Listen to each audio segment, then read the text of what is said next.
Cinema നിർമ്മാതാക്കൾക്കിടയിലെ തർക്കത്തിൽ സമവായ നീക്കത്തിനുള്ള ശ്രമങ്ങൾ തുടരുന്നു. സുരേഷ് കുമാറിനെയും ആന്റണി പെരുമ്പാവൂരിനെയും ഒരുമിച്ചിരുത്തി പ്രശ്നപരിഹാരത്തിനുള്ള നീക്കമാണ് സജീവമാകുന്നത്. ഉടൻ ചേരുന്ന ഫിലിം ചേംബർ യോഗത്തിലും വിവിധ പ്രശ്നങ്ങൾ ഉന്നയിക്കാൻ നിർമ്മാതാക്കൾ തീരുമാനിച്ചിട്ടുണ്ട്.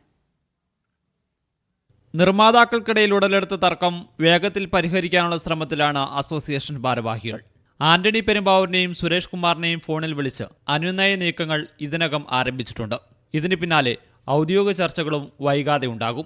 ഈ മാസം 24-ന് ചേർന്ന ഫിലിം ചേംബർ യോഗത്തിലും നിർമ്മാതാക്കൾ ഉന്നയിച്ച വിഷയം ചർച്ചയാകും. പരമാവധി വേഗത്തിൽ പ്രശ്നപരിഹാരം ഉണ്ടാക്കണമെന്നാണ് നിർമ്മാതാക്കൾക്കിടയിൽ തന്നെയുള്ള അഭിപ്രായം. സുരേഷ് കുമാർ ദുബായിലേക്ക് പോകുകയാണെങ്കിലും അനുനയ നീക്കത്തെ ബാധിക്കില്ലെന്നും അദ്ദേഹം മടങ്ങിയെത്തിയ ശേഷം ചർച്ചകൾ സജീവമാക്കുമെന്നും ഭാരവാഹികൾ പറഞ്ഞു. എമ്പുരാൻ സിനിമയുടെ ബജറ്റ് സംബന്ധിച്ച് സുരേഷ് കുമാർ നടത്തിയ പ്രസ്താവനകളാണ് ആന്റണി പെരുമ്പാവൂരിനെ ചൊടിപ്പിച്ചത്.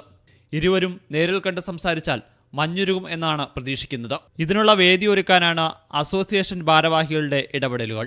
ഡബിൾ ടാക്സേഷൻ ഉൾപ്പെടെയുള്ള പ്രധാനപ്പെട്ട പ്രശ്നങ്ങളിൽ നിന്ന് ചർച്ച വഴിമാറിപ്പോയെന്നാണ് നിർമ്മാതാക്കൾക്കിടയിൽ തന്നെയുള്ള അഭിപ്രായം. ഈ സാഹചര്യത്തിൽ പരസ്യ പ്രസ്താവനകൾ പരമാവധി ഒഴിവാക്കണമെന്നും നിർമ്മാതാക്കൾ ആവശ്യപ്പെട്ടിട്ടുണ്ട്. മീഡിയ 1 കൊച്ചി.